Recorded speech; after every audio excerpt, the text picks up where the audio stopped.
Now, we've heard almost nothing from the Secret Service by way of explanation. They have put out through the press the fact that the perimeter for which they're responsible was more limited, basically just to this, and that anything outside of it was the responsibility of the local police, which also makes no sense.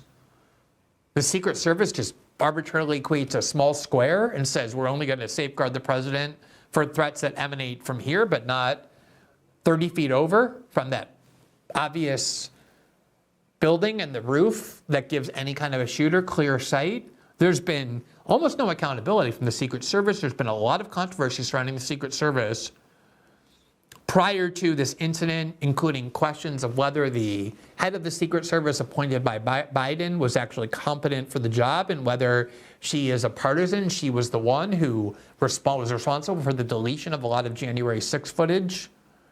And certainly there's no evidence to suggest this is true, but in any instance where there's a presidential assassination or an attempted presidential assassination, the question immediately rises whether or not the person who actually pulled the trigger was working with other people or other groups or other agencies from a foreign government or in our government. This is the question that, of course, has to be thoroughly and comprehensively examined. When JFK was killed, that was the first question that immediately arose was, did somebody in our own government do this? Or was it a foreign government? Nobody just said, oh, look, there's Lee Harvey Oswald. I guess case settled. In fact, we debate that to this very day.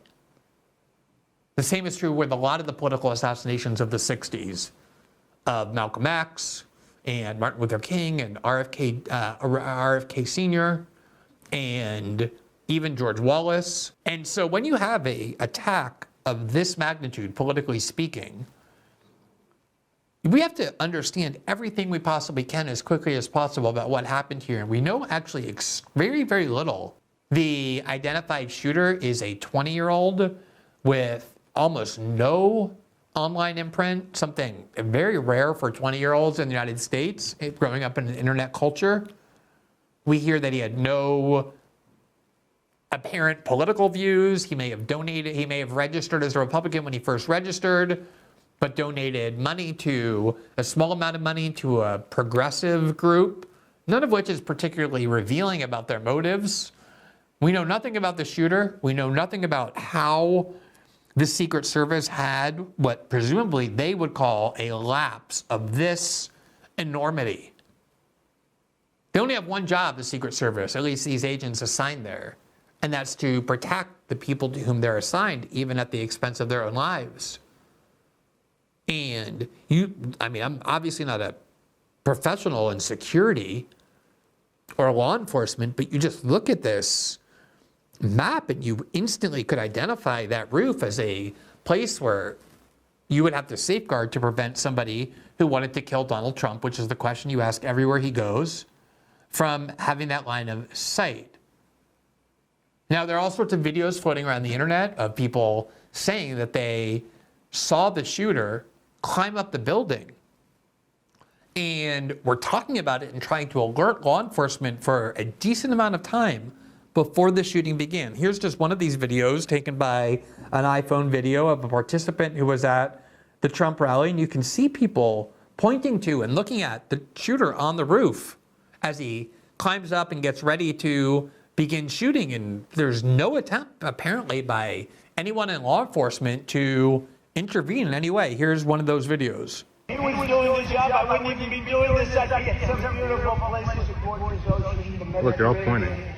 The Atlantic, maybe the Pacific. Yeah, someone's on top of the roof. Look. There he is right there. Where? Right there, see him? He's laying down, see him? Yeah, he's laying down. Instead, I'm here with you fighting like hell to get a Senate. What's happening? And to make sure we take back the White House, because if we do, we're going to make America better than ever before. We're going to make it. Yeah, look. There he is. Easy, because we have millions and millions of people in our country that shouldn't be here. Dangerous people. Criminals.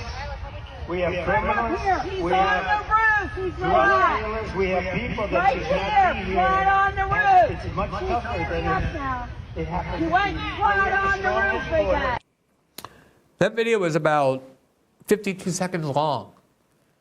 These are just ordinary people attending the Trump rally. These are not law enforcement professionals, let alone Secret Service agents, and yet they were able not only to identify this person, but understand immediately that he was a threat. He climbed up this building and then laid down with a rifle, taking aim.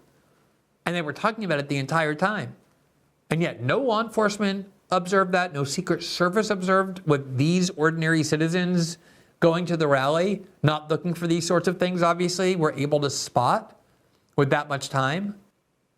From Reuters today, there's a NBC affiliate in, I believe, Pennsylvania that has this extremely interesting report.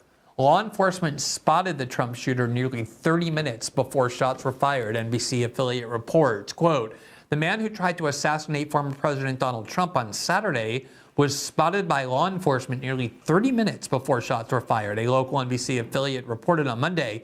WPXI reported that a member of Beaver County, Pennsylvania's emergency services unit noticed a suspicious man on a roof near the rally at 5:45 p.m., called it in, and took a picture of the person. Now, all I mean to say here is exactly what I'm saying, which is that there are obvious, pressing, vital questions about the Secret Service, about the police, about how this was allowed to happen, about whether there was all kinds of sufficient grounds and notification to believe this happened. So what happened? How was this allowed to happen? Now, I want to emphasize that I think oftentimes one of the things that people who create conspiracy theories get wrong is the level of incompetence that pervades all of our institutions. We have this idea of the Secret Service, that there are these highly trained, specialized forces, the best of the best. And what we've seen over the last 2 decades at least is a complete collapse in faith and trust in American institutions of authority, ones that had been respected for decades, precisely because, among other things, including corrupt, they're pervaded with incompetence. So you won't want to believe that even law enforcement, let alone the Secret Service, would be capable of missing something of this obvious nature when it comes to the danger. But I think it's important not to put incompetence at the end of the list as though that's not a likely explanation. But that's by no means the only explanation. Conspiracies do happen. Prisons are filled with people accused of secret conspiracies.